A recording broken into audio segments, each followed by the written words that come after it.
很多人不知道，在贵阳还有这么美的地方。这里空气清新，气候凉爽，处处是青山绿水，绝美的高山梯田随处可见。在傍晚时分，还能看到整个贵阳最美的梯田日落。这里的平均气温比凉爽的贵阳城区还要低几度。在到达贵州40多天后，我们找到了这个处于高山上的宝藏避暑地。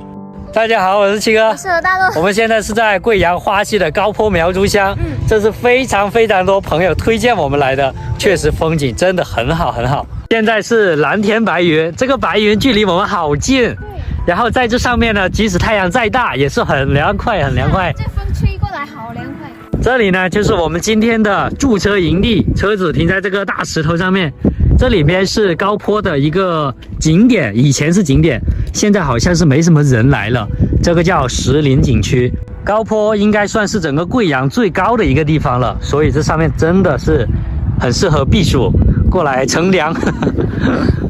我们刚刚吃过饭，这2天花溪经常下雨，下过雨之后，这个空气真的非常清新。然后下雨天在车里面刷剧玩游戏，简直不要太爽。其实也有很多粉丝朋友私信问我们，你们平时旅途中会不会无聊，怎么打发时间？像我的话，一般在路上就是开车听音乐，何大陆呢就是坐在副驾驶刷抖音，看一看视频。在休息区的时候，我就会停下来戴眼镜玩把游戏。昨晚我们是在村子里面住的，今晚我们就尝试一下做野人的感觉。这地方啊，风景挺美的，这边都是风车，看到没有？这是在高的地方才有的。我们为什么能找到这里呢？是因为很多的人说啊，这里以前是挺热闹的，然后露营也是非常多的人来露营，但是现在感觉有点冷清，就我们俩。怕不怕今晚？不怕。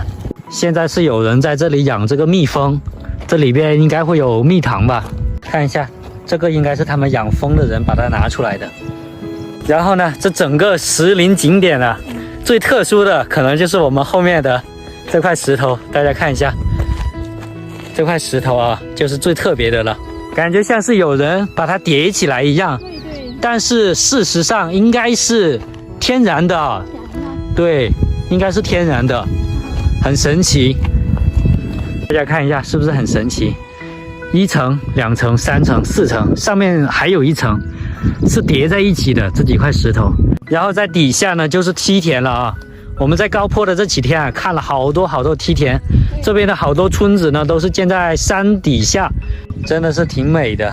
日落黄昏时，在高坡的这几天我们很开心，然后发现这个地方确实是像大家说的宝藏地，但是也有一个问题，就是他们这边的很多景点都基本是暂停运营了，没什么配套，感觉还是挺可惜的。确实是。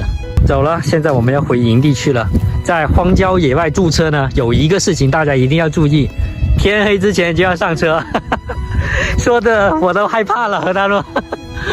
在高坡再待1天，然后我们就回花溪去了，还是回花溪。拜拜。